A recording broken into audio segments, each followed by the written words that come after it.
72 hours before Ainsley Grant became a sniper, her biggest concern was a discrepancy in the ammunition inventory logs. The morning sun hammered down on forward operating base Griffin like a physical weight. September in Helmand Province meant temperatures pushing 115 degrees by noon. The air tasted like dust and diesel fuel. Ainsley sat in the dim coolness of the supply depot, her eyes scanning spreadsheets on a battered laptop that took 30 seconds to load each page.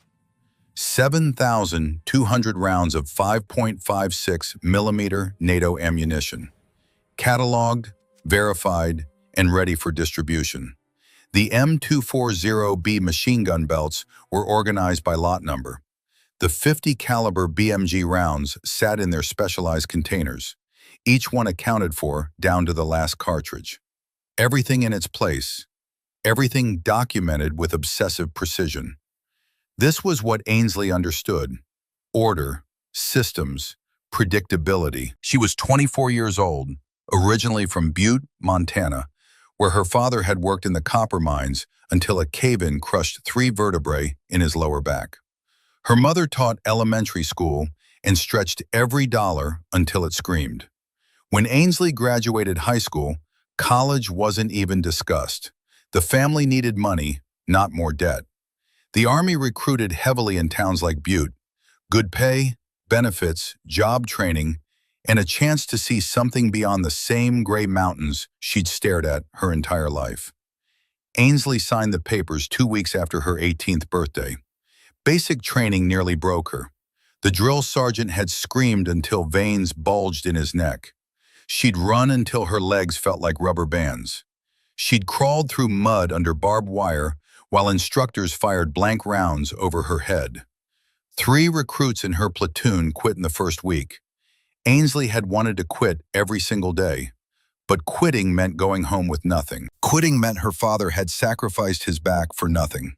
Quitting meant she was exactly as small as that gray Montana town had always made her feel. So she didn't quit. She pushed through every obstacle with stubborn, grinding determination. Not because she was brave, because the alternative was unacceptable. After basic training, she'd specialized in logistics and supply chain management. It wasn't glamorous. Nobody would write stories about the person who counted bullets and verified serial numbers on equipment. But it suited her methodical mind. She was good with numbers and details. She never forgot an order or miscounted inventory. Her superiors noticed her reliability quickly. Eventually, they assigned her here, Forward Operating Base Griffin, middle of nowhere Afghanistan, where insurgents controlled the surrounding territory and every supply convoy was a potential ambush. Ainsley closed the laptop and wiped sweat from her forehead. Even in the shade, the heat was oppressive. She checked her watch. 1,100 hours. Lunch in the mess hall meant sitting with the same 3 people she ate with every day. Briggs, the mechanic from Texas, who could rebuild a Humvee engine blindfolded and had opinions about everything from football to foreign policy. Keller, the communications specialist, who handled the encrypted radio systems and told terrible jokes with perfect comedic timing. And Marcus Vaughn, the combat medic who had saved more lives than he could count and never talked about any of them. They were good people, as close to friends as you could have in a place like this. The mess hall smelled like industrial cleaner and overcooked meat. Ainsley grabbed a tray of something that might have been chicken and found Marcus sitting alone in the corner. He looked exhausted, dark circles under his eyes, the kind of tired that sleep couldn't fix. She sat down across from him without asking permission. That's how it worked here. You didn't wait for invitations. Marcus looked up and managed a tired smile. Inventory day? Every day is inventory day. Ainsley poked at her chicken. It had the texture of rubber. You look like hell. Medevac came in at 0300, IED casualty. Kid was 19. Marcus stared at his coffee. Couldn't save his legs. Ainsley didn't know what to say to that. She never knew what to say when Marcus talked about his work. Her job involved spreadsheets and climate-controlled storage. His involved blood and screaming and making impossible decisions about who lived and who didn't. They ate in silence for a while. Then Marcus set down his fork and looked at her with sudden intensity. "You should learn more than just logistics." Ainsley blinked. "What?" "There are training opportunities on base. Combat first aid, weapons handling, navigation. Most support personnel ignore them." He leaned forward. "But everyone should know how to defend themselves, how to help others in an emergency. I went through basic combat training. I know how to shoot." "When was the last time you actually fired a weapon?" Ainsley thought about it. Basic training, 18 months ago. She'd qualified with the M4 carbine, hit enough targets to pass, and hadn't touched a rifle since. "That's what I thought." Marcus pulled a crumpled piece of paper from his pocket and slid it across the table. "Master Sergeant Morse runs an optional program, Tuesday and Thursday evenings. Show up if you want to be more than just a name on a casualty list." He stood up, grabbed his tray, and walked away before Ainsley could respond. She looked at the paper. Crude handwriting listed times and a location on the far side of the base. At the bottom, a single sentence. "Every soldier holds the line when the moment demands it." Ainsley folded the paper and put it in her pocket. She probably wouldn't go. She had inventory to manage, reports to file. Her job was important enough without adding extra complications. But that evening, after finishing her logistics duties, she found herself walking toward the coordinates Marcus had written down. The shooting range sat at the edge of the base, surrounded by blast barriers and overlooked by a guard tower. Even at 1800 hours, the heat was brutal. Ainsley approached a small group of soldiers standing near a weapons rack. Most were younger than her. Support personnel by the look of them. People who worked in communications or vehicle maintenance or administrative roles. An older man stood facing them. He had to be in his late 60s, which made him ancient by military standards. His face was weathered and creased like old leather. Scars ran down both forearms. He walked with a slight limp, favoring his left leg, but his eyes were sharp and alert. When he looked at Ainsley, she felt evaluated and measured in about 3 seconds. "You're new." His voice was gravelly, like he'd spent decades shouting over gunfire. "Name?" "Ainsley Grant, logistics specialist." "Morse, Master Sergeant, retired. You know how to shoot?" "I qualified in basic training." "That means nothing." He walked to the weapons rack and pulled out an M4 carbine. "This is an M4, 5.56 millimeter, effective range 300 meters. You'll start here." He handed her the rifle. It felt heavier than she remembered. The metal was hot from sitting in the sun. Morse spent the next 20 minutes going over fundamentals. How to load the magazine, how to achieve a proper sight picture, how to breathe before pulling the trigger. His teaching style was direct and efficient. No wasted words, no encouragement or criticism, just information delivered with the expectation that she would absorb it. Finally, he pointed downrange at paper targets set at 100 yards. "Show me what basic training taught you." Ainsley positioned herself at the firing line. Her hands were sweating inside her gloves. She pressed the rifle stock against her shoulder, found the front sight post, and tried to remember everything from 18 months ago. Breathe slowly. Squeeze, don't pull. Follow through. She fired 5 rounds in careful succession. The rifle kicked against her shoulder with each shot. The smell of gunpowder filled her nostrils.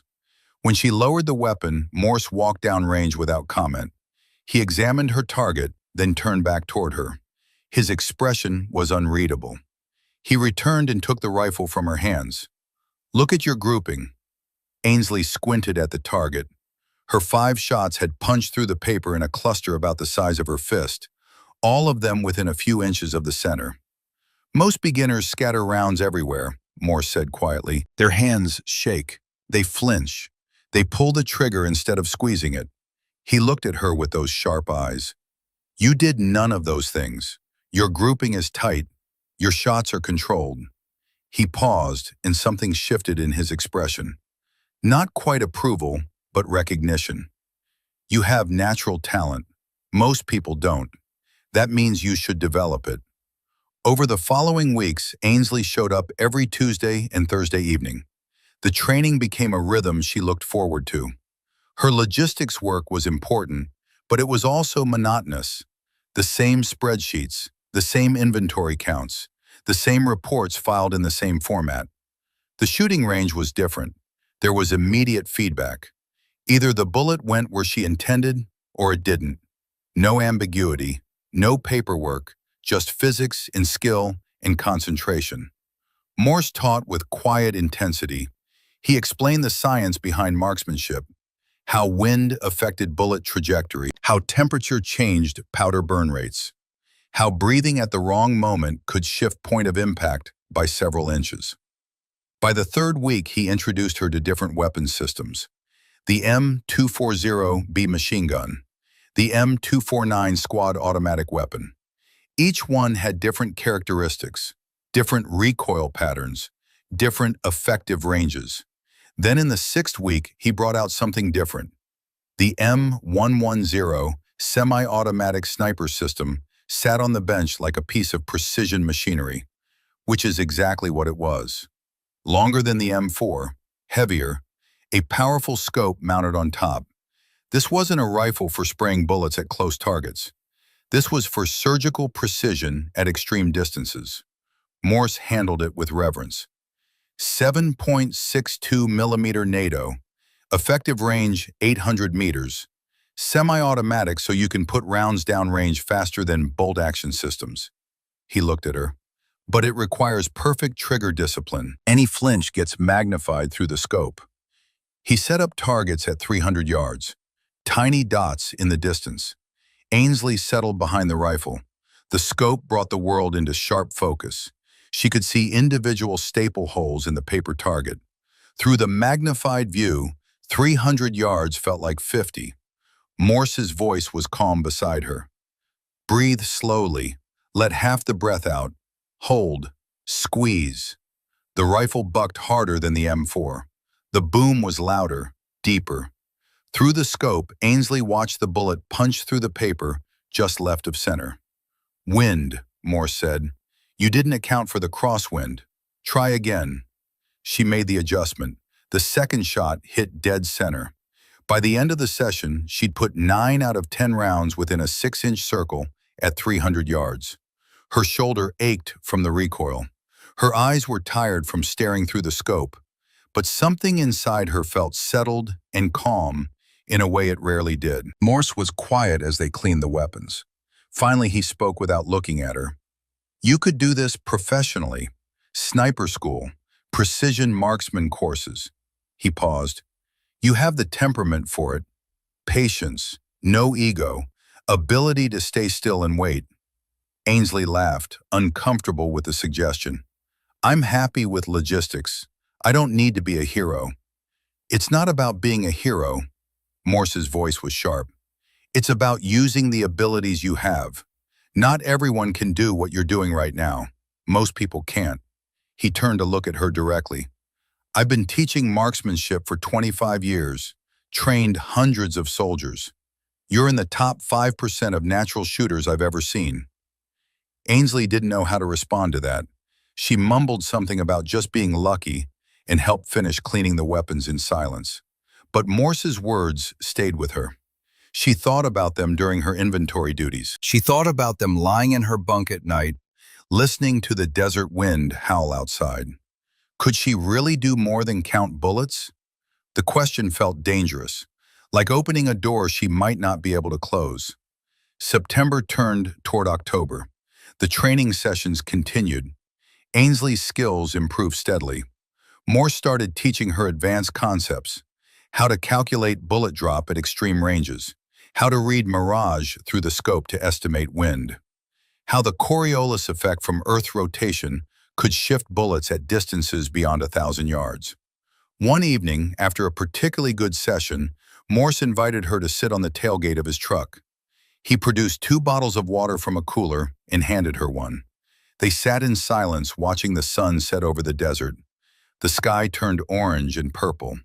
In this light, you could almost forget the war happening just beyond the blast barriers. I had a daughter, Morse said suddenly. She'd be about your age now, 24, 25. Ainsley turned to look at him, surprised. He never talked about personal matters. Haven't spoken to her in 6 years. His voice was flat, but pain edged every word. She said I chose the army over family, said I was never there when it mattered. She's probably right. He took a long drink of water. I gave the military 25 years, deployed to Grenada in 83, Panama in 89, Desert Storm in 91, came home with scars and stories, but I missed birthdays and graduations and every moment that actually mattered to her. Morse turned to look at Ainsley. His eyes were wet. My wife died of cancer in 2008. My daughter didn't even call to tell me until 3 days after the funeral. That's when I knew I'd failed at the things that were supposed to matter most. Ainsley didn't know what to say. She'd never seen this side of him, the vulnerable, broken parts beneath the hard exterior. Why are you telling me this? She asked quietly. Because you remind me of her. That same determination, that same quiet strength. He looked away, back at the sunset. Teaching you feels like a second chance, like maybe I can do right by someone, even if I failed with her. The weight of that confession settled between them. Ainsley understood suddenly why Morse invested so much time in these training sessions, why he showed up every week even though he was retired and had no official obligations, why he cared so much whether she developed her abilities. She wasn't just a student, she was a proxy for the daughter he'd lost. I'm sorry, Ainsley said, because nothing else seemed adequate. Don't be sorry, just don't waste what you have. Morse stood up stiffly, his bad leg making him wince. Talent is rare. Purpose is rarer. If you ever find both together, you hold on to them. Mid-October brought news of Operation Valkyrie. The briefing took place in a secured room with maps covering every wall. Ainsley sat in the back with other support personnel, trying to make sense of the tactical overlays and grid coordinates. Lieutenant Boone Garrett stood at the front of the room. He was a compact man in his mid-30s, with a thick Alabama accent and the kind of quiet confidence that came from leading men in combat for over a decade. SEAL team operator, the kind of soldier who made difficult look effortless. He explained the mission with clinical precision. Intelligence indicated a Taliban weapons cache 18 miles north of the base. High-value target confirmed on site. A 14-man SEAL team would insert by helicopter under cover of darkness. They would approach the compound on foot, neutralize enemy fighters, and extract before dawn. The mission required support personnel, someone to manage ammunition resupply, someone to carry extra medical equipment, someone who could stay close to the action but wouldn't panic under pressure. Garrett's eyes scanned the room. I need a volunteer from logistics, someone reliable who won't freeze up if things get complicated. Ainsley's hand went up before she consciously decided to raise it. Garrett nodded. Grant, you're on the manifest. Report to the armory at 2200 hours tomorrow for gear issue. That was it. No discussion, no second guessing. She'd volunteered, and now she was committed. After the briefing, Morse found her outside the building. He didn't say anything for a long moment, just looked at her with an expression she couldn't quite read. You don't have to do this, he finally said. Logistics specialists aren't required to go outside the wire. I know. Ainsley felt strangely calm about the whole thing. But they need someone reliable. You've been telling me for weeks that I'm capable of more than I think. Maybe it's time to prove it. Morse studied her face. Then he reached into his jacket and pulled out a small leather notebook. The cover was worn smooth from years of handling. He pressed it into her hands. Started writing this in 1983. Every lesson I learned the hard way. Every mistake that almost got me killed. Every piece of wisdom worth passing on. Ainsley opened it carefully. Pages filled with sketches, calculations, handwritten observations, wind drift tables, range estimation techniques, notes on breath control and trigger discipline. "I can't take this," she protested. "This is yours." "It's yours now." Morse's voice was firm. "Trust what I taught you. You're ready for more than carrying boxes. You've always been ready. You just needed the right circumstances to see it." He gripped her shoulder once, hard, then walked away without looking back. The night before the mission, Ainsley lay in her bunk staring at the ceiling. The fan spun slowly overhead, moving hot air in lazy circles. She could hear other soldiers in nearby bunks, breathing, shifting, one person talking quietly in their sleep.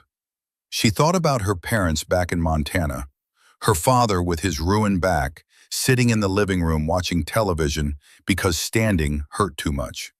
Her mother grading papers at the kitchen table, her reading glasses sliding down her nose. Her younger brother who was starting community college and working 2 jobs to pay for it. They had no idea what she was about to do. They thought she counted supplies in a secure warehouse. They thought she was safe. Maybe she would be safe. The briefing made it sound straightforward. Stay 50 yards back from the action. Distribute ammunition as needed. The SEALs would handle the dangerous work. But something in Morse's eyes when he gave her that notebook suggested he knew better. Suggested that plans rarely survive contact with reality. Ainsley pulled the notebook from under her pillow and flipped through it by the dim light of a battery-powered lantern. Page after page of hard-won knowledge. On the inside back cover, she found an inscription she hadn't noticed before. Written in Morse's careful handwriting, "Ainsley, you'll hit a wall. Everyone does. When you want to quit, remember, the only failure is stopping before you're finished. Everything else is just a temporary setback. You've got this. You've always had this." Callahan Morse. Dated September 14th, the day before she'd raised her hand to volunteer for this mission. He'd known. Somehow he'd known she would end up here. The helicopter ride toward the operation zone felt like descending into hell. Ainsley sat in the Black Hawk surrounded by 14 SEALs who checked their weapons with mechanical efficiency. Nobody spoke. The only sounds were the rotor blades chopping through the night air and the occasional crackle of radio communication between the pilots. It was September 12th, 0230 hours. The desert stretched black and empty beneath them, visible only as darker shapes against a dark sky. Stars overhead burned with crystalline clarity. Ainsley checked her gear for the 100th time. 320 rounds of 7.62 millimeter ammunition distributed in 16 magazines across her vest. Medical trauma kit strapped to her thigh. 6 liters of water. M4 carbine loaded with a full magazine, safety engaged, barrel pointed down. Everything in its place, everything accounted for. Across from her sat Corporal Garrett Sullivan. Everyone called him Reaper, though Ainsley didn't know why. He was 28 years old, from Montana, like her, with the kind of icy calm that never seemed to crack, regardless of circumstances. His primary weapon was an M110 SAS, the same precision rifle Morse had been training her on. Sullivan caught her looking and nodded once. No words needed, just acknowledgement between 2 people from the same cold mountains who'd somehow ended up in this hot desert preparing to do violence. The helicopter banked slightly, adjusting course. Ainsley's stomach lurched. She gripped the seat harness and focused on breathing slowly. In through the nose, out through the mouth, like Morse had taught her. Lieutenant Garrett's voice came through everyone's headsets. Calm, professional. 5 minutes to insertion. Final checks. The SEALs moved in perfect synchronization, checking magazines, adjusting night vision mounts, securing gear that might rattle or shift during movement. These men had done this hundreds of times. For them, this was routine. For Ainsley, it was anything but. 2 minutes out, the world exploded. The pilot's voice cracked with sudden urgency. "RPG! RPG! Brake right!" The helicopter jerked violently sideways. Through the open door, Ainsley saw streaks of light racing up from the darkness below. Tracer rounds. Dozens of them. Green fingers reaching toward the aircraft with murderous intent. This wasn't supposed to happen. The intelligence briefing said the area would be clear until they reached the compound. Someone had gotten it wrong. Fatally wrong. Lieutenant Garrett was shouting orders, but the words were lost in the chaos. A sound like thunder striking metal. The helicopter shuddered. Warning lights flashed red throughout the cabin. The smell of burning hydraulic fluid filled Ainsley's nostrils. The aircraft spun. The horizon tilted at impossible angles. Ainsley's head slammed against the bulkhead despite her harness. Stars exploded across her vision.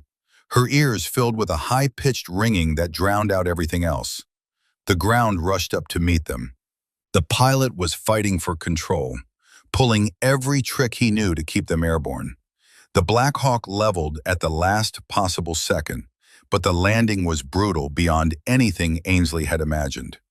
Impact, metal screaming, the aircraft bouncing once, twice, then sliding sideways across rocky sand. The sound was apocalyptic.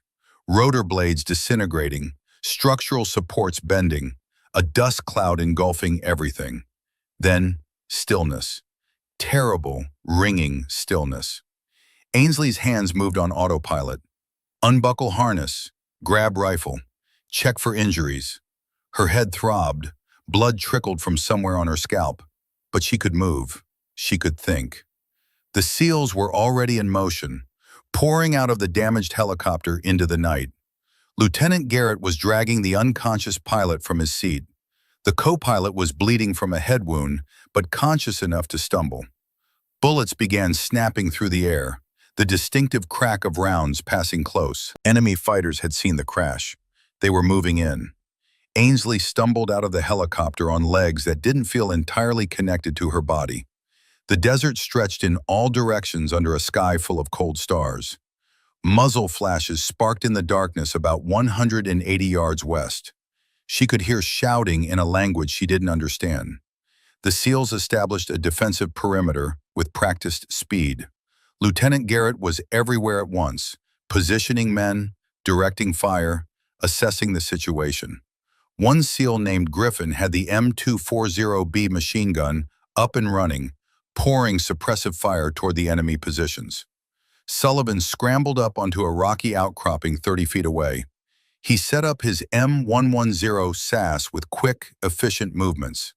Within seconds, the rifle spoke. A deep boom that echoed across the desert. Pause. Another boom.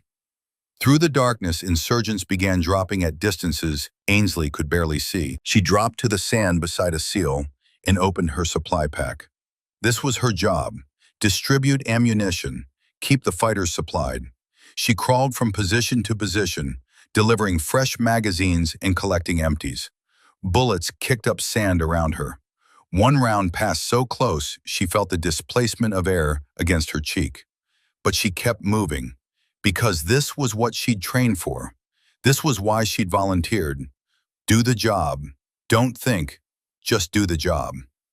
Sullivan's rifle continued its methodical work. Every 8 to 10 seconds, another boom. Another insurgent eliminated. He was their lifeline. As long as that rifle kept talking, it kept the enemy at a distance they couldn't effectively engage from. Then, at 0312 hours, everything changed. Sullivan shifted position to get a better angle on an insurgent machine gun nest that was beginning to find their range. He exposed himself for just a moment, just one moment. The crack of the incoming round was different from the others. Sharper, more focused. A sniper on the other side had been waiting for exactly this opportunity.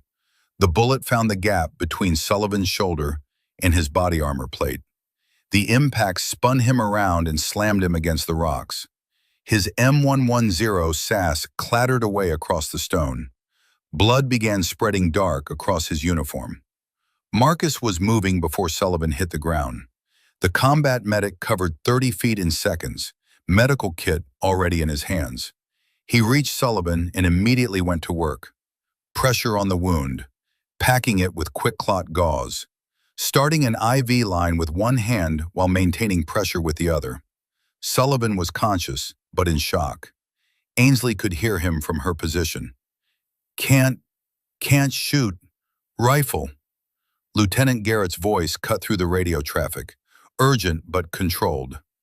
We need that gun position active. Sullivan's down. Who can shoot? No one answered. The other SEALs were fully engaged in their sectors. Marcus was treating Sullivan. The pilots were wounded. And the enemy, sensing the loss of that devastating precision fire, were growing bolder, moving closer, their shots becoming more accurate. Ainsley stared at the M110 SAS lying abandoned on the rocks 30 feet away. Starlight glinted off the scope. That rifle had been controlling the entire battlefield. Every time it spoke, insurgents died or took cover or lost their courage. Now it sat silent. Through that rifle, Sullivan had protected everyone. Without it, they would be overrun within minutes. Morse's voice echoed in her memory. You're ready for more than you know. Her body moved before her conscious mind caught up. She dropped her supply pack. Her legs carried her scrambling up the rocky outcropping toward Sullivan's position. She heard Lieutenant Garrett yell something behind her, but the words didn't register. There was only the rifle, only the need. Her hands closed around the M110 SASS. Heavy, familiar from all those training sessions. But this wasn't the range at FOB Griffin. This was real. This was life and death. Ainsley positioned herself exactly where Sullivan had been, behind the rocks. The elevated position gave her a clear view of the approaches. She pressed her eye to the scope, and the world magnified dramatically. Through that powerful optic, she could see everything. Individual faces 350 yards away. Bearded men with wrapped keffiyehs and AK-47 rifles. Young men and old men. Some looked scared, some looked determined. All of them were trying to kill her and everyone she was fighting alongside. Her hands were shaking. The crosshairs wavered wildly across her field of view. This was completely different from shooting paper targets. Real people were down there. Real human beings with families and histories and futures. One of them was setting up a PKM machine gun behind a large rock. If that weapon opened fire, it would tear through the SEAL positions like a chainsaw through paper. Ainsley centered the crosshairs on the fighter's chest. Her breath came in ragged gasps. She tried to remember everything Morse had taught her. Breathing, trigger control, follow through. Don't think about the target as a person. Focus on the mechanics. Just muscle memory and practice. She took a breath, let half of it out, held the rest. Her finger took up the slack on the trigger. Smooth pressure.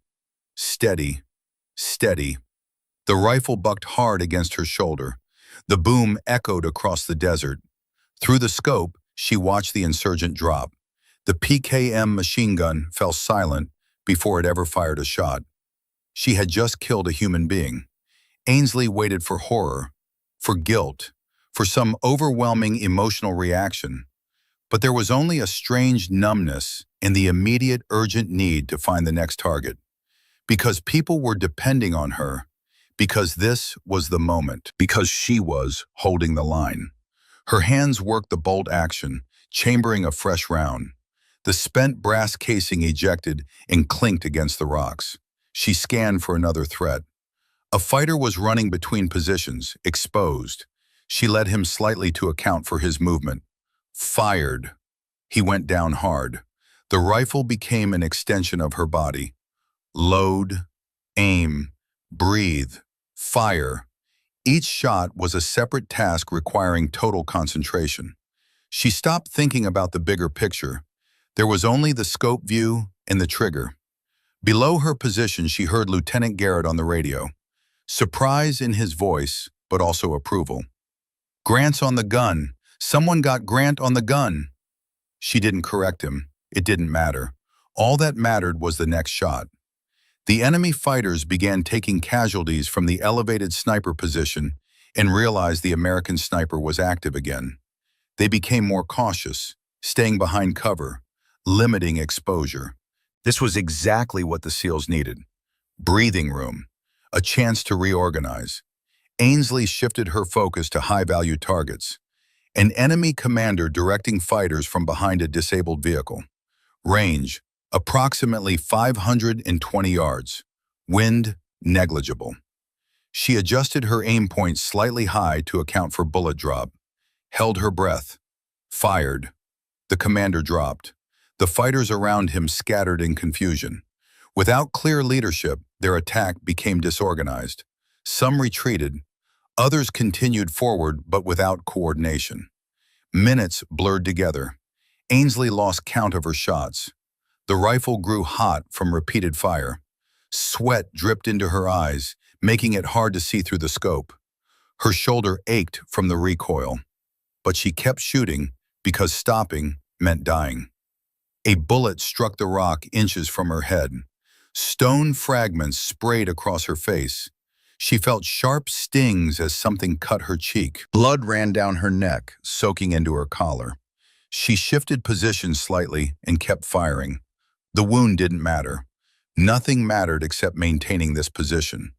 Then she heard the most beautiful sound imaginable, the distinctive whoop, whoop, whoop of helicopter rotors. She glanced up and saw two Apache gunships streaking across the sky like avenging angels. Their presence changed everything instantly. The Apaches opened fire with devastating effect. 30mm chain guns producing that characteristic brrr sound. Hydra rockets streaking from weapons pylons and exploding among the insurgent positions with tremendous violence. The enemy attack collapsed immediately. Fighters scattered and ran, trying to escape the aerial onslaught. It was over. Ainsley lowered the rifle. Her entire body began trembling with adrenaline crash. Every muscle felt like water. She slumped against the rocks, suddenly aware of the blood on her face, the bruise blooming on her shoulder, the ringing in her ears. Lieutenant Garrett climbed up to her position. His face was covered in dust and sweat. Blood stained his uniform from wounds she hadn't noticed during the fight. He looked at her with an expression she couldn't quite read. Respect, maybe, or disbelief. "You hit?" His voice was hoarse from shouting orders. Ainsley wiped blood from her face with the back of her hand. "Still holding together, sir." He nodded slowly. "You gave us the breathing room we needed. Sullivan owes you his life." He paused. "We all do." That was all he said. But the weight behind those words was enormous. Coming from a SEAL team leader with 15 years of combat experience, those words meant everything. He turned and started climbing back down, stopped halfway, looked back at her. "Sullivan's stable. Marcus got him patched. You saved lives tonight. Don't forget that." Then he was gone, coordinating the extraction, directing his team, being the leader his men needed. Ainsley sat alone on the rocks with Sullivan's rifle across her lap. Dawn was beginning to break in the east, the sky shifting from black to deep blue to orange.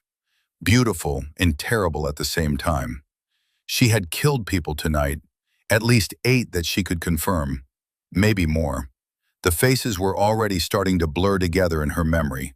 Young men, old men, fighters who probably believed they were defending their homeland from invaders.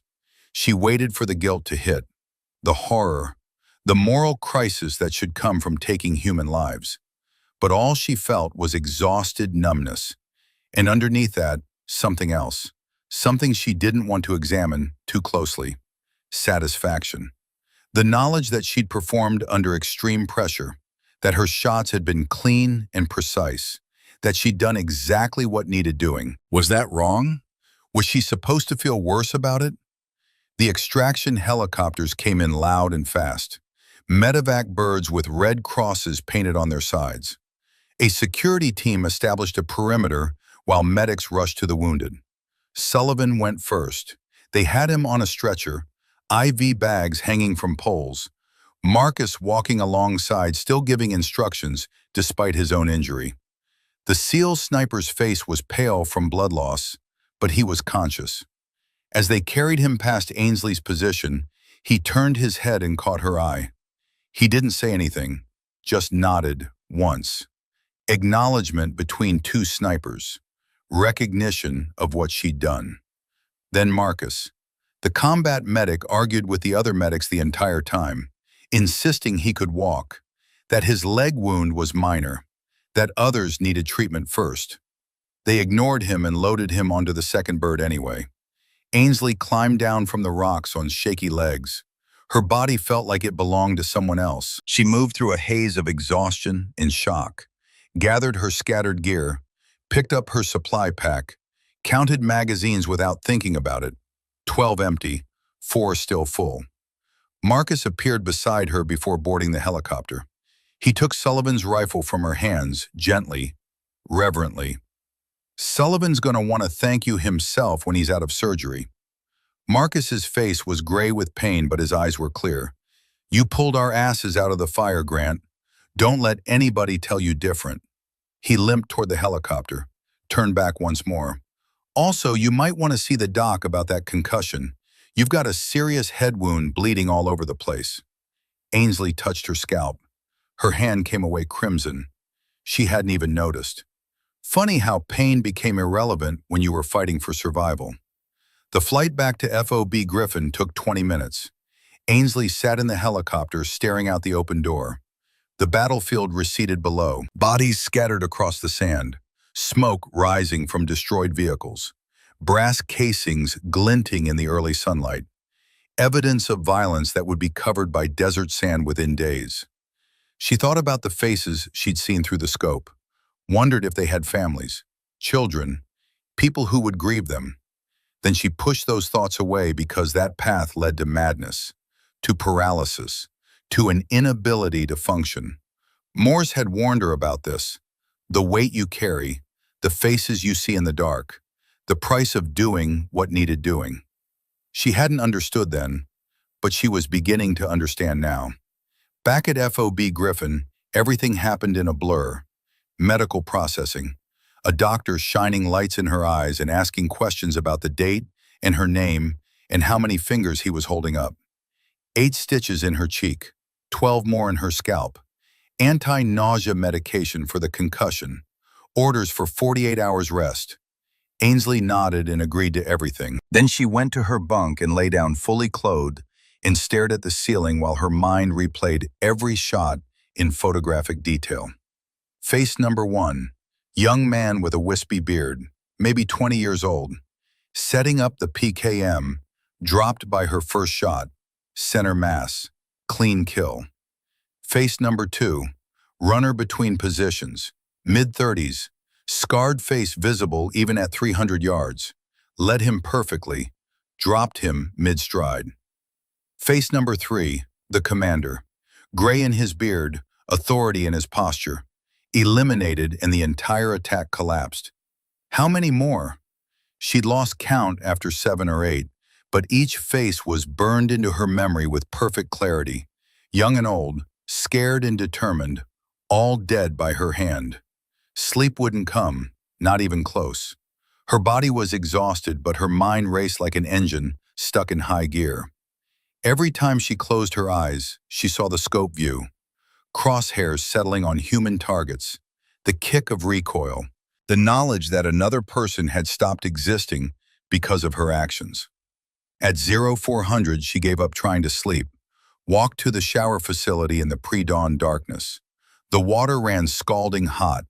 She stood under it until her skin turned red, scrubbed at the dried blood in her hair, watched pink water swirl down the drain. She scrubbed until her skin felt raw, until the water ran clear. But she still didn't feel clean, wondered if she ever would again. The mess hall was nearly empty at 0530. Ainsley poured herself a cup of coffee that tasted like battery acid and motor oil, sat at a corner table watching the sun rise over the blast barriers. Other soldiers filtered in gradually. Some glanced at her. Word had already spread about what happened during Operation Valkyrie, about the logistics specialist who became a sniper. She was no longer invisible, no longer just the quiet girl who counted bullets. People saw her differently now, saw someone who had stepped up when it mattered, saw a warrior. The attention made her want to disappear. She wasn't a warrior. She was someone who'd picked up a rifle because there was no other choice. Someone who'd done what needed doing and now had to live with the consequences. Footsteps approached. She looked up and saw Master Sergeant Callahan Morse standing beside her table. He didn't ask permission, just sat down heavily, his bad legs stretched out to the side. His weathered face showed deep concern. "How you holding up, kid?" Ainsley shrugged, sipped her terrible coffee. "I'm fine." "That's a lie."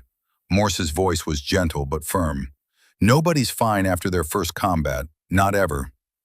They sat in silence for a while, the mess hall gradually filling with morning personnel, voices and clatter of trays, the normal sounds of military life continuing despite the violence that had happened just hours ago. Finally, Morse spoke again. "Grenada, 1983. I was 37 years old. First time I killed someone through a scope." Ainsley looked at him. He was staring at his coffee cup like it held answers. "Insurgent at 600 yards. Clear shot, perfect conditions. I pulled the trigger and he dropped." Morse's jaw tightened. "Then I threw up behind my position, heaved my guts out while my spotter pretended not to notice." He looked up at her. His eyes were wet. Nightmares for months, his face on repeat, wondering if I could have wounded him instead, wondering if he had kids, if his wife would cry when she learned he was dead. He paused. The guilt nearly broke me. Ainsley felt something loosen in her chest, the knowledge that this legendary instructor had experienced the same horror she was feeling. "Does it get easier?" Her voice came out smaller than she intended. "No." Morse's answer was immediate and honest. "It never gets easier, but you learn to carry the weight better. You learn to put those faces in a box and only open it when you can handle it." He leaned forward. "Here's what matters. You did the right thing for the right reasons. Those men were trying to kill your team. You protected them. That's not murder, that's war. And war is ugly and horrible, but sometimes necessary." "I keep seeing them," Ainsley whispered, "every time I close my eyes." "You will for a long time, maybe forever." Morse reached across and gripped her hand. "But you're still you. You're still the girl from Montana who counts bullets and takes pride in doing things right. What you did last night doesn't erase that, it adds to it." He pulled back, took a drink of coffee, made a face at the taste. "I lost my daughter because I never learned to process this stuff, never talked about it, kept it locked inside until it poisoned everything." His voice cracked. "Don't make my mistakes, Ainsley. Don't let this consume you." The use of her first name hit different. He'd always called her Grant or Kid. This felt personal, like a father talking to a daughter. Tears ran down his weathered cheeks. "Teaching you has been the closest thing to redemption I'll ever get. Watching you discover what you're capable of, seeing you become something extraordinary." He looked at her directly. "That matters to me more than you'll ever know." Ainsley felt her own eyes filling. "I almost got people killed. I froze for a second before I picked up that rifle." "But you didn't freeze long. You acted. And that action saved Sullivan's life, saved Marcus, saved Lieutenant Garrett and his entire team." Morse's voice was fierce. "1 second of hesitation is human. What matters is what you did after." They sat together as the sun climbed higher. Morse shared more stories. His first kill, his worst kill, the men he'd lost, the weight he carried every day. He spoke with brutal honesty about the cost of being a sniper, the faces that never left, the moral calculus of taking life to protect life. And slowly, Ainsley began to understand that what she felt wasn't wrong. It was the price of doing something that mattered, the cost of being someone who stood when others needed you to stand. "What do I do now?" she asked finally. "You keep moving forward, one day at a time. You process what happened, you acknowledge the weight, and you decide what kind of person you want to be going forward." He stood up stiffly. "I've got to file some paperwork, but I want you to think about something. You discovered last night that you're capable of things most people aren't. The question is whether you develop that capability or walk away from it. He walked away before she could respond, left her sitting alone with her thoughts and her terrible coffee. The next 3 days passed in a haze.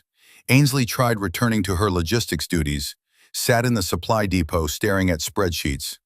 But the numbers felt meaningless now. 7,200 rounds of ammunition. Who cared? She'd fired maybe 20 rounds and changed the outcome of an entire battle. Counting bullets seemed absurdly trivial compared to using them effectively. On the 4th day after the mission, Lieutenant Garrett requested a formal meeting. Ainsley reported to his office at 1400 hours. Her stomach churned with nervousness. She didn't know what to expect. Garrett's office was spare and organized. Maps on the walls. A single photograph of him with his SEAL team. No personal effects beyond that. He gestured for her to sit. "How are you healing up?" He got straight to business, no small talk. "Stitches itch. Concussions better. Cleared for duty."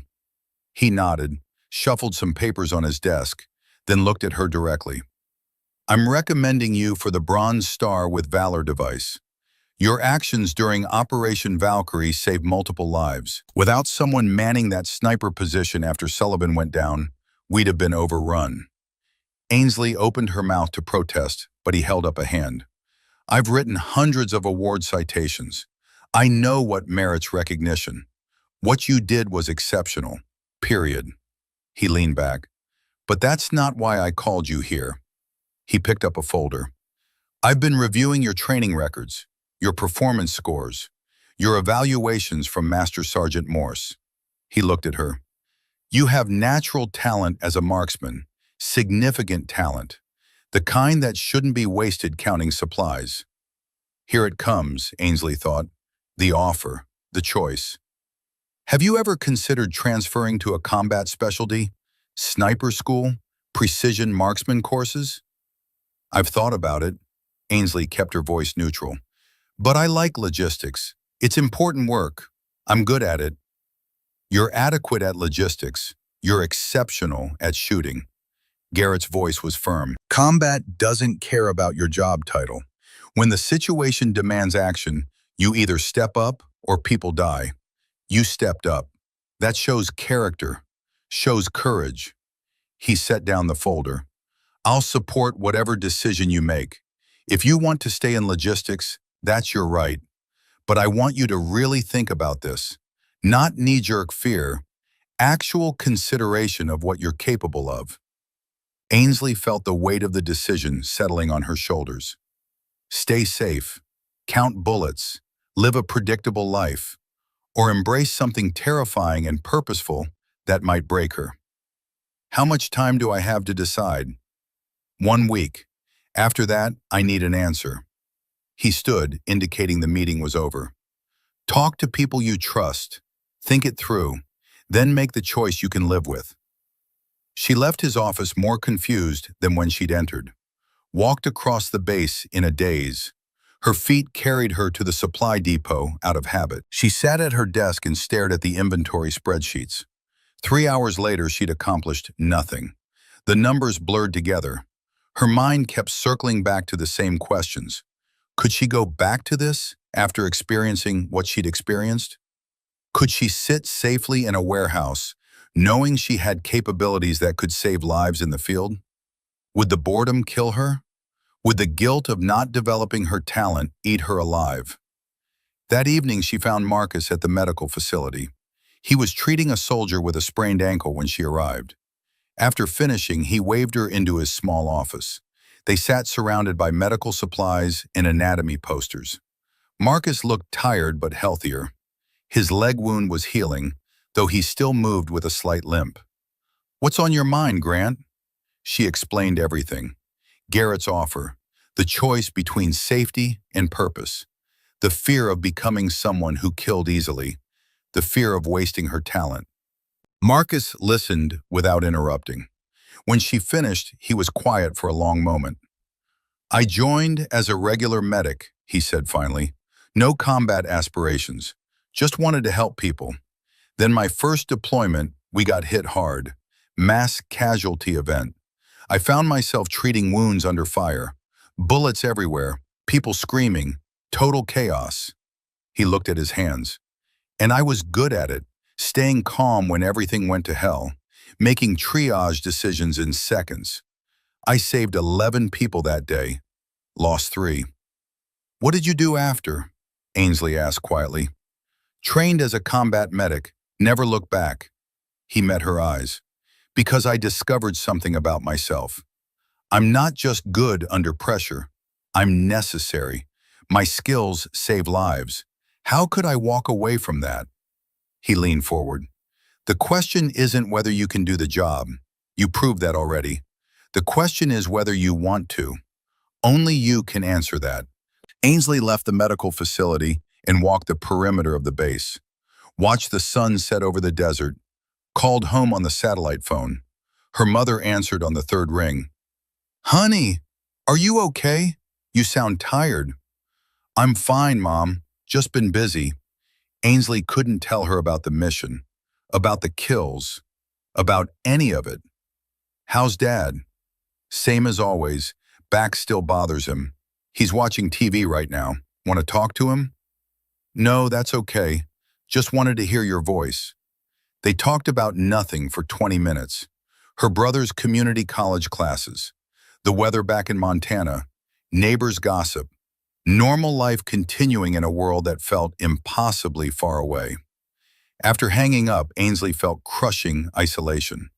Her family would never understand what she'd experienced. They couldn't. How could she explain firing a rifle at human targets? How could she describe the weight of watching people die by her hand? Some experiences separated you from the people you loved, created chasms that couldn't be crossed with words. She was alone with this decision, truly alone. The next 2 days, she threw herself into training, went to the range every evening and fired hundreds of rounds, pushed her body with long runs carrying heavy packs, tried to exhaust herself enough to sleep without nightmares. It didn't work. The faces still came, but they were becoming less sharp, less immediate, starting to fade into the background noise of memory. On the 6th day, Morse found her at the range. He watched her shoot for 30 minutes without saying a word, just observed her form, her breathing, her groupings. When she finally ran out of ammunition and lowered the rifle, he spoke. You shoot differently now, more efficient, no wasted movement. He paused. Combat does that, burns away everything unnecessary. Ainsley set the rifle down carefully. I can't go back to counting bullets. I've tried. It feels meaningless now. Then don't go back. Morse's voice was matter-of-fact. Some people are born for certain things. You were born for this. Circumstances just revealed it. What if I fail? What if I can't handle sniper school? You already proved you can handle the worst moment. School is just school. He handed her a water bottle. You've been operating under fire. Everything else is easier by comparison. What if I become someone who kills without feeling it? What if I lose myself? Morse's expression softened. That's actually a good sign. Means you still have your humanity. The day you stop worrying about that is the day you've actually lost yourself. He sat down on a bench, gestured for her to join him. Listen to me carefully. You will carry those faces forever. That's the price. But you also carry the knowledge that you saved Sullivan's life, Marcus's life, Garrett and his entire team. His voice was fierce. Those men have families too. Kids who still have fathers because of what you did. That matters. Ainsley felt something shift inside her chest, a weight settling into place, not disappearing, just finding its proper position. I want to do this, she said quietly. I want to go to sniper school. I want to develop this capability. Morse smiled, first genuine smile she'd seen from him. Then do it, and don't look back. The next morning, Ainsley walked into Lieutenant Garrett's office. He looked up from his paperwork. I want sniper school, sir, if the offer still stands. Garrett's expression didn't change, but something shifted in his eyes. Satisfaction, maybe, or validation? Already started the paperwork. Had a feeling you'd make the right choice. He pulled out a folder. Army Sniper School at Fort Benning, 7 weeks, one of the highest failure rates in the military. You'll be pushed harder than you've ever been pushed. I understand, sir. Do you? He stood and came around the desk. This isn't a hobby. This is a complete career change. You'll be taking life regularly, carrying weight most people can't imagine. There's no going back once you commit. Ainsley met his eyes steadily. I'm already carrying the weight, sir. Might as well learn to carry it properly. He nodded slowly. Report date is December 15th. That gives you 3 months to prepare. I suggest you use them. Over the next 12 weeks, Ainsley transformed herself. She ran 6 miles every morning with a 60-pound pack, trained with Morse every evening on advanced ballistics, studied wind reading and range estimation, learned about Coriolis effect and how Earth's rotation shifted bullets at extreme distances. Morse shared everything in his notebook and more. Lessons from Grenada and Panama and Desert Storm. Wisdom purchased with blood and mistakes. He held nothing back. The night before she left for Fort Benning, Morse met her at the flight line. 0600, cold desert morning. The C-130 transport sat on the tarmac with engines warming up. They stood facing each other, old warrior and young warrior, teacher and student, father figure and surrogate daughter. Make me proud, kid. Morse's voice was thick with emotion. I will, Sergeant. I promise. Ainsley's eyes burned with tears she refused to let fall. Morse raised his hand in salute, formal, respectful, final. Ainsley returned it crisply, then turned and walked up the cargo ramp without looking back, because looking back would break her. The C-130 lifted into the sky. Ainsley watched through a window as FOB Griffin shrank below. Morse's silhouette stood alone on the tarmac until the base disappeared entirely. She turned forward. Fort Benning waited. Sniper School waited. A future she'd never imagined becoming was waiting, and she was ready to meet it. Fort Benning, Georgia hit Ainsley like a shock to the system. After months in the Afghan desert, the humidity felt like breathing through wet wool. Rain fell in cold sheets. Everything was green and dense and alien. The training area stretched across wooded terrain that bore no resemblance to the arid landscape where she'd learned to shoot.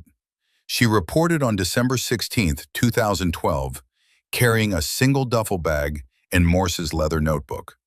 25 other students stood in formation outside the Sniper School headquarters. Most were men, infantry veterans with multiple deployments, Rangers with combat patches on their shoulders, Marines who looked like they'd been carved from granite. 2 other women stood in the formation. One was tall and angular with short blonde hair. The other was compact and muscular with skin dark as mahogany. They didn't acknowledge each other. Nobody acknowledged anybody. Everyone was too busy sizing up the competition. A man emerged from the headquarters building. He moved with the economical grace of someone who'd spent decades in combat. Mid-40s, scarred face with a nose that had been broken multiple times, missing his left pinky finger. His eyes were hard and evaluative. I am Sergeant First Class Declan Harrow. I will be your lead instructor for the next 7 weeks. His voice carried across the formation without shouting. I don't give a damn about your background, your rank, or your gender. You are all equally worthless until you prove otherwise through performance. He paced along the formation, stopped in front of a muscular ranger who stood at rigid attention. This course has a 70% failure rate. Most of you will wash out. That's not a threat. It's a statistical fact. He resumed pacing. You will be pushed past your limits, sleep-deprived, underfed, tested in ways that will break your body and your mind. The question is whether you have the will to continue when every fiber of your being wants to quit. He stopped at the center of the formation. There are no participation trophies here, no credit for trying. You either meet the standard or you fail. Welcome to hell. The first week focused on marksmanship fundamentals. 300-yard qualification on day 1. 8 out of 10 hits minimum to continue. Ainsley watched 3 students fail immediately. Their shots scattered across the targets in patterns that revealed fundamental flaws in technique. They were recycled to remedial training. Might rejoin a later class, probably wouldn't. Ainsley shot perfect. 10 out of 10. The other female student, the blonde one, also shot perfect. They made eye contact for the first time. Brief acknowledgement, no words needed. Harrow walked the line checking targets. He paused at Ainsley's, studied the tight grouping, looked at her face with its healing scar from the stone fragments. He said nothing, just moved on. But she saw recognition in his eyes. He knew she'd seen combat. The weapons education was exhaustive. M24 sniper weapon system, bolt action, 7.62 millimeter NATO, effective range 800 meters.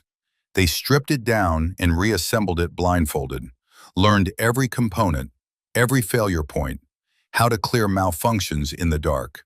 The M110 SAS felt familiar in Ainsley's hands. She'd fired Sullivan's rifle under the worst conditions imaginable. This classroom version felt tame by comparison. She worked the action with confidence that came from experience purchased in blood. Week 2 introduced fieldcraft, constructing ghillie suits from burlap and natural vegetation. Ainsley's methodical nature served her well. She measured thread spacing with precision, matched colors exactly to the Georgia vegetation, created a suit that blended seamlessly with the forest floor. Harrow examined her work. "This looks like something from a museum. Well done, Grant." First praise she'd heard from him. It felt like winning a medal. Then came stalking exercises, the moment where confidence turned to hubris. The objective seemed straightforward. Move 150 meters through wooded terrain toward 2 Walker instructors who were actively searching for students. Reach a firing position undetected. Time limit, 3 hours. Ainsley had shot perfect all week. She'd constructed the best ghillie suit in the class. She'd proven herself under actual combat conditions. This exercise felt almost trivial by comparison. She moved too fast, impatient to demonstrate her skill, confident that her natural talent would carry her through. At 100 meters, a Walker blew his whistle. Sharp, loud, final. "Busted! Stand up, student!" Ainsley stood. Mud and leaves fell from her ghillie suit. Her face burned with humiliation. The Walker approached. He was older, gray in his hair, eyes that had seen everything and were unimpressed by all of it. "What's your name?" "Grant, Sergeant."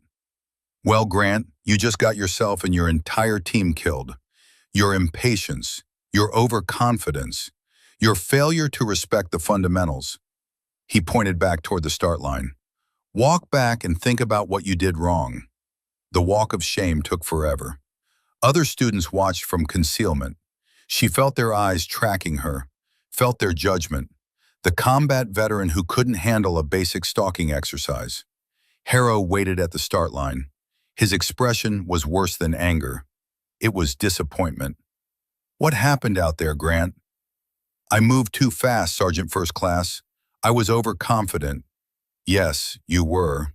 He crossed his arms. "Combat gave you a false sense of capability. You think because you performed once under fire, you've mastered the fundamentals. You haven't. You got lucky, and luck runs out." The words hit harder than any curse would have, because they were true. That night, Ainsley lay in her bunk, replaying the failure. The whistle, the walk back, Harrow's disappointment. She'd proven herself in Afghanistan only to fail at a training exercise. What did that say about her actual skill level? Maybe she didn't belong here after all. The next morning, a student approached her at breakfast. He was older than most, early 30s, infantry veteran based on his unit patch, lean and weathered with kind eyes. "Saw you get walked yesterday. I'm Brixton Fallon. Everyone calls me Brick." He sat down without asking. "Happened to me on my first attempt too. Happens to most people. How'd you pass the retest?" slowed down, trusted the process. He took a bite of terrible scrambled eggs. Slow is smooth, smooth is fast. Rushing gets you killed, or in this case, walked. Over the next 3 days, Ainsley practiced obsessively. Spent 8 hours in the woods moving at glacial pace. Lay motionless in underbrush while mosquitoes covered every exposed inch of skin. Didn't scratch, didn't move. Just breathed and waited and learned patience at a cellular level. Morse's words echoed in her memory. Patience defeats panic. The retest came on January 2nd. Same course, same walkers, different Ainsley. She took 2 hours and 40 minutes to cover 150 meters, moved 6 inches at a time at her slowest points, froze completely when walkers passed within 10 feet, became part of the forest rather than something moving through it. She reached the firing position undetected, set up behind her rifle, acquired the target through her scope. Perfect. Harrow was waiting at the extraction point. He looked at her differently now. The disappointment was gone, replaced by something harder to define. Respect, maybe. Better, much better. He actually smiled. Small, brief, but genuine. You learned the lesson. Week 3 brought sleep deprivation. Random wake-ups at 0200, 0330, 0445. Surprise drills in full gear. 4-mile runs followed immediately by weapons qualification. The purpose was testing whether they could maintain shooting accuracy while exhausted. Ainsley discovered that exhaustion made everything harder. Her hands shook. Her vision blurred. Simple calculations took twice as long. But Morse had trained her for this, had pushed her in those evening sessions until she could barely stand. The muscle memory remained even when conscious thought failed. Students continued dropping. Week 3, 26 became 21. Injuries took 2. Voluntary withdrawals took 2. Academic failure took 1 who simply couldn't calculate windage under pressure. Ainsley watched each departure with mixed feelings. Relief that she was still here, fear that she might be next. Week 4 introduced nutritional restriction, MREs only, deliberate calorie deficit, simulating field conditions where food was limited and the mission continued regardless.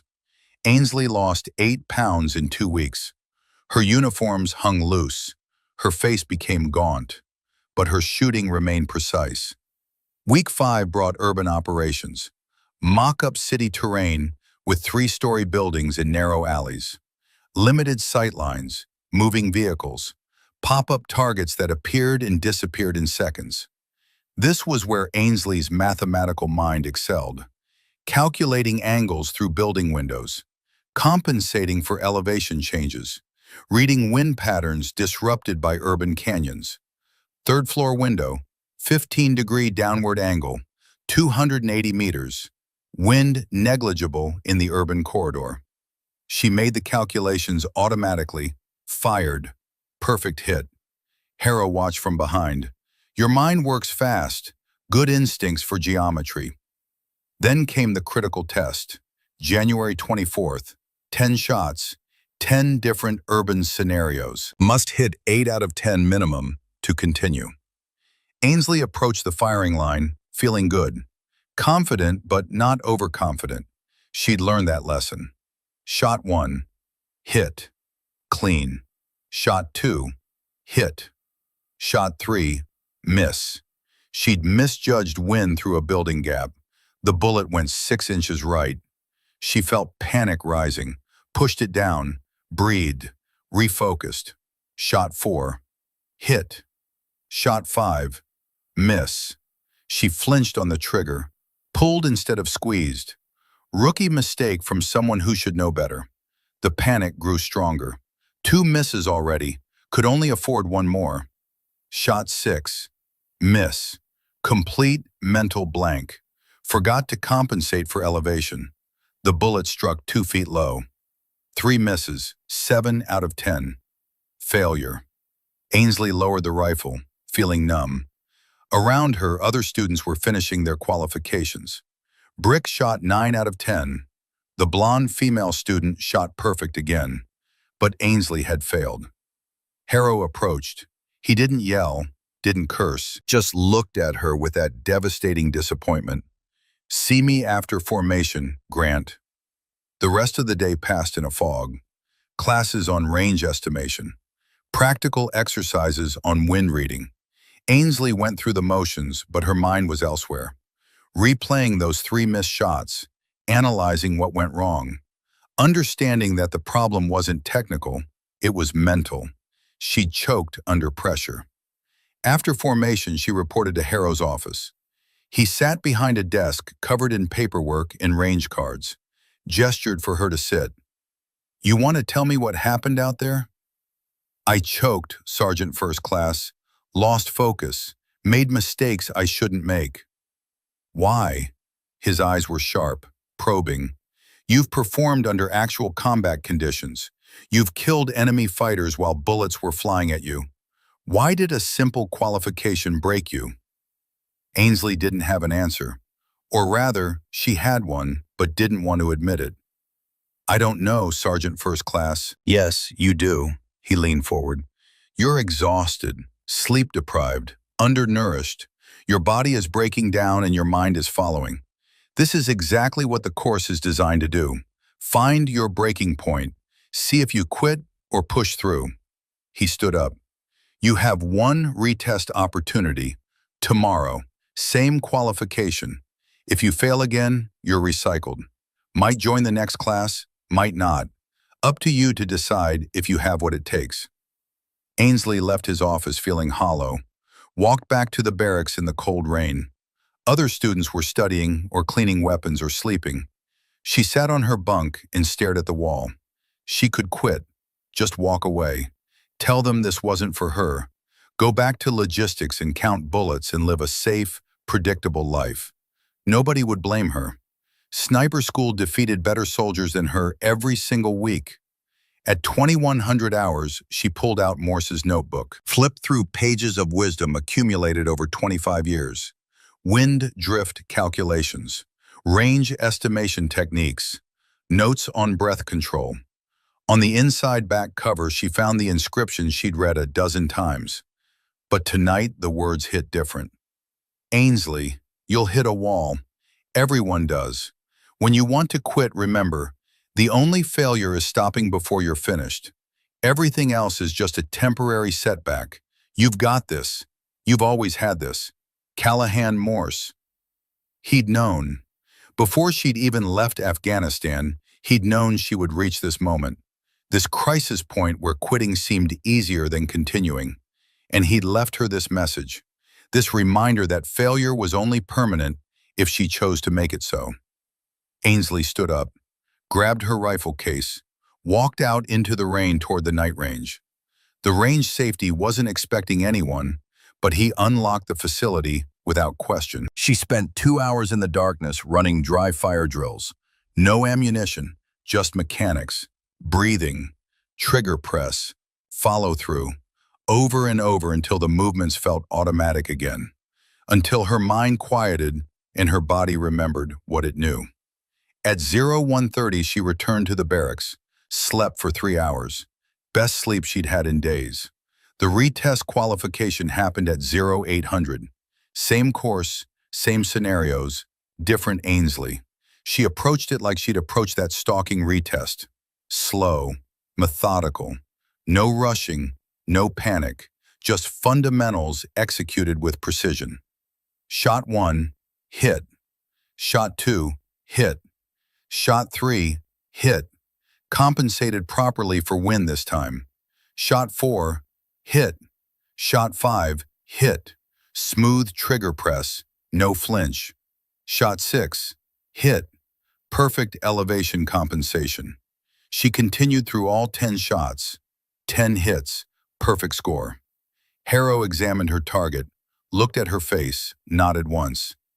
"There's the shooter I expected. Don't disappear again." Week 6 brought advanced fieldcraft. Multi-day exercises with minimal support. Students operated in pairs, conducting simulated missions across Georgia backwoods. Ainsley partnered with Brick. They worked well together. His infantry experience complemented her precision shooting. Her mathematical calculations helped him with navigation. They spent 48 hours in the field with limited food and no sleep, moved through terrain while instructors actively hunted them, set up firing positions and engaged targets at extreme range, extracted without detection. Brick noticed the change in her. "You're different after that qualification failure. Steadier somehow. Had to break before I could be whole." Ainsley scanned their route with binoculars. "Needed to remember I'm not special, just someone willing to do the work." "That's exactly what makes you special," Brick said quietly. Week 7 brought the final exercise, the culmination of everything they'd learned. 48 hours. Partner operation. Real-world scenario as realistic as training could make it. Ainsley and Brick received their briefing at 2100 hours on February 3rd. Infiltrate simulated enemy compound. Identify specific targets. Engage from concealment at ranges exceeding 300 meters. Exfiltrate undetected while Walker instructors actively hunted them. Failure meant recycling the entire course. 7 weeks of suffering for nothing. They inserted at night. Georgia woods at 38 degrees Fahrenheit, light rain, visibility minimal. 4 miles to the compound through terrain that would conceal or reveal them, depending on their skill. Ainsley led navigation, used terrain features and pace count. No GPS, no electronic aids, just map and compass and decades-old techniques that still worked. They moved at glacial pace, 6 hours to cover 4 miles. Walkers passed within 20 feet multiple times. Never saw them.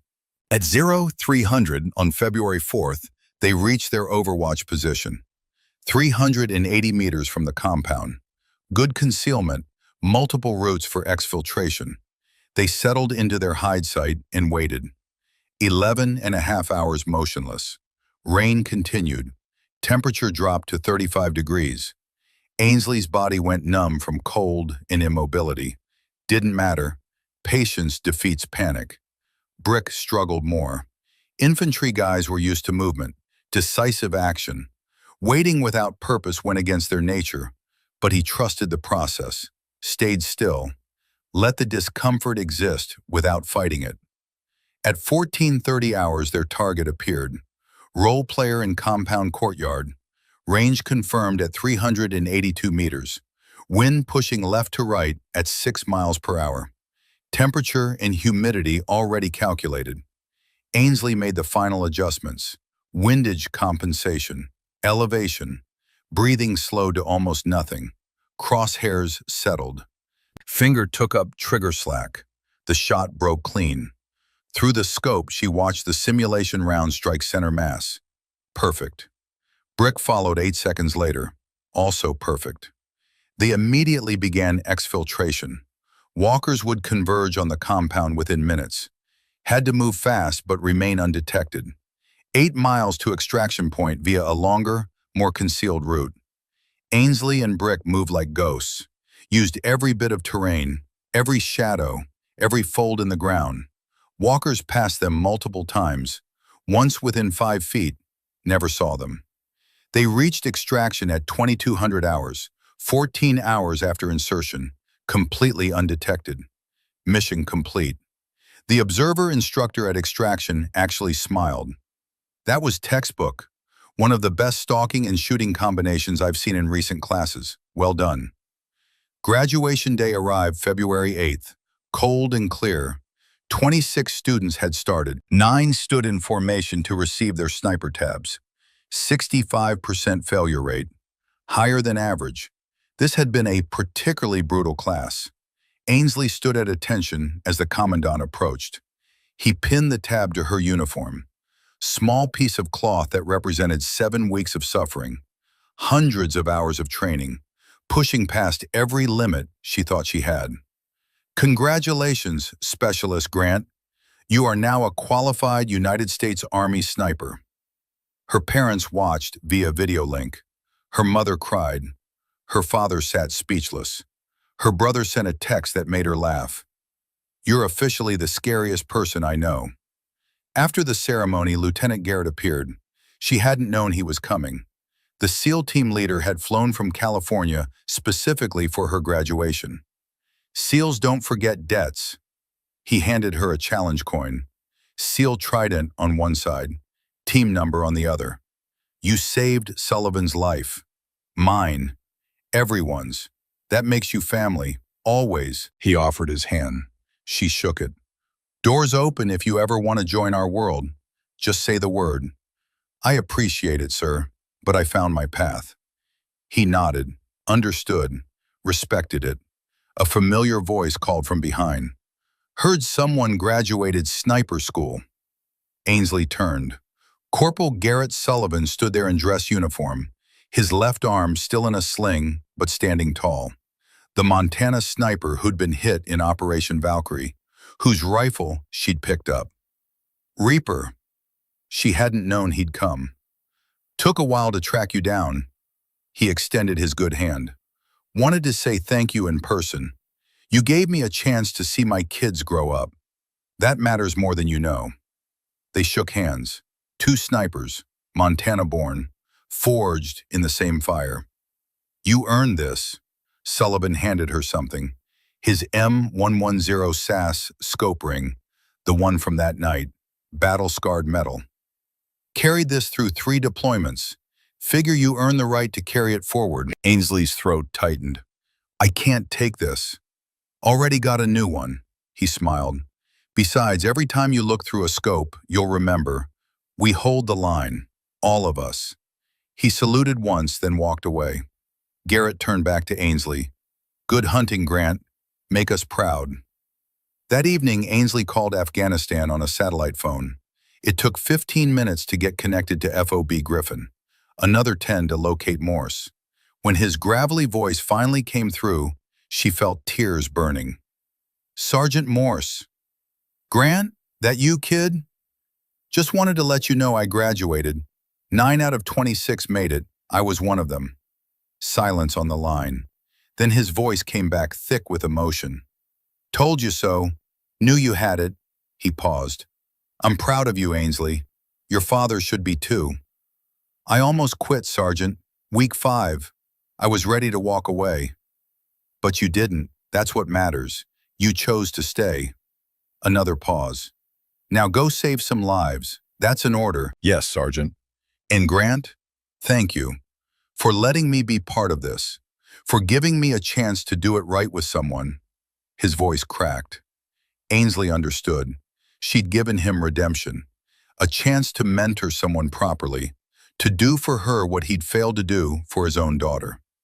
"Thank you for believing in me when I didn't believe in myself." They talked for another 10 minutes. Then static consumed the connection, and he was gone. Ainsley received deployment orders the next day. 3rd Battalion, 75th Ranger Regiment, precision marksmen attached to direct action teams. Deploy date, April 2013. Back to Afghanistan. She was going home. Full circle, to the place where this had started, where she discovered what she was capable of becoming.